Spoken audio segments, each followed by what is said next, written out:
The global public health crisis due to COVID-19 has brought everything to a standstill. People stay at home. Mass gatherings are prohibited. Social mobility is restricted. And economies plunge into deep recession. But what is more frightening is that this is far from over and things could get worse than projected. In spite of these, ROGELIO P. MACADANGDANG Elementary School has the unflinching determination to continue its mandate of educating its learners. By instituting safety and health protocols and getting the cooperation of all the stakeholders. So to speak, the show must go on.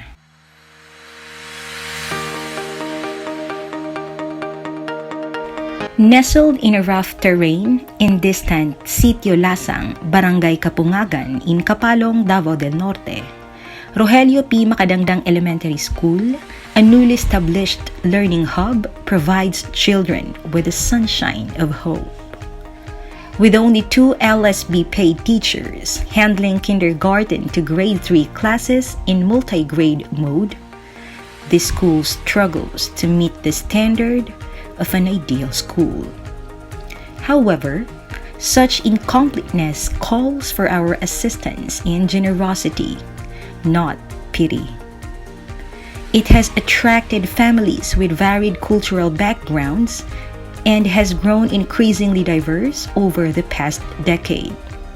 Family incomes vary widely, but most of our learners hail from households of modest means.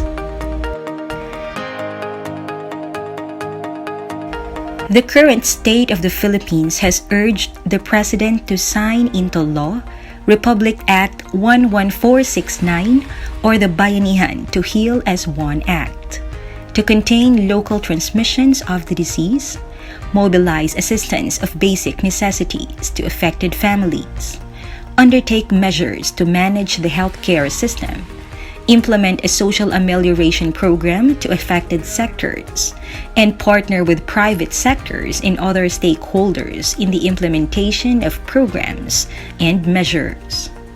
The Department of Education is leaving no stone unturned in responding to the current public health emergency, as Secretary Leonor Magtolis Briones said that recent DepEd policies and actions are done to ensure that the welfare of its learners and staff are prioritized. DepEd is also looking to provide additional provident funds to field offices to be readily available. These funds will assist them with urgent, critical, and immediate responses related to COVID-19 threats and in support for affected personnel. ROGELIO P. MACADANGDANG Elementary School's academic program is driven by equity and the possible learning expectations for learners amid this COVID pandemic. Planning for learners' success in the wake of COVID-19 starts by recognizing that some learners are particularly vulnerable when schools close. Now is the time for both rapid response to the COVID-19 pandemic and long-term planning to ensure smoother transitions and to enable innovative, student-centered learning pathways. One of the biggest challenges we are facing is how to keep children on board. Chairing webinars framed the entirely new context in a positive light may become an opportunity for teachers and learners to become more empowered, creative, and innovative. Modular modality is the only learning delivery of ROGELIO P. MACADANGDANG Elementary School. The process begins with the printing of modules. Delivery of modules from Marcos P. Estoque Elementary School to ROGELIO P. MACADANGDANG Elementary School, followed by the disinfecting of the kits. delivery to the open court near the school, distribution of kits following health protocols,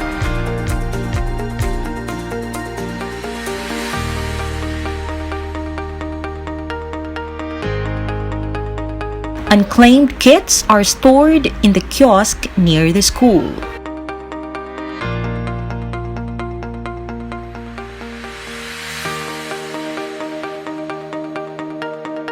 Remote distribution of kits to distant learners by the teachers.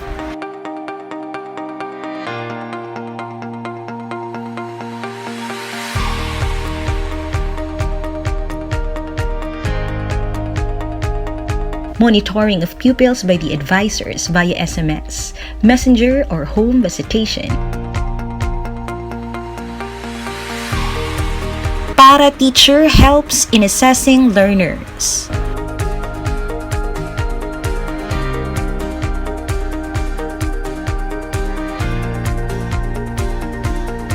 Checking, recording, and having a reward system to motivate learners. And lastly, the collection of kits every Friday. All efforts and initiatives to implement the LCP will greatly depend on family and community support. We need to prepare not only the schools, learners, administrators, and teaching and non-teaching personnel, but also the parents or guardians of the learners. Thus, we seek the understanding, support, and solidarity of our DepEd family and all our stakeholders in true spirit of unity and bayanihan. Tungod sa tabang sa mga stakeholders sa community, ang amuang pag-implement sa modular nagmalampuson. On the whole, the task to sustain all these efforts is enormous, perhaps seemingly impossible to materialize. But with the zest of ROGELIO P. MACADANGDANG Elementary School to perform its noble mandate of making education accessible to all, especially during this critical time. Every child learner could not just become informed, but proficient, and not necessarily in school, but also in a special learning hub called home. No matter what happened, education must continue. Laban, Makadangdang!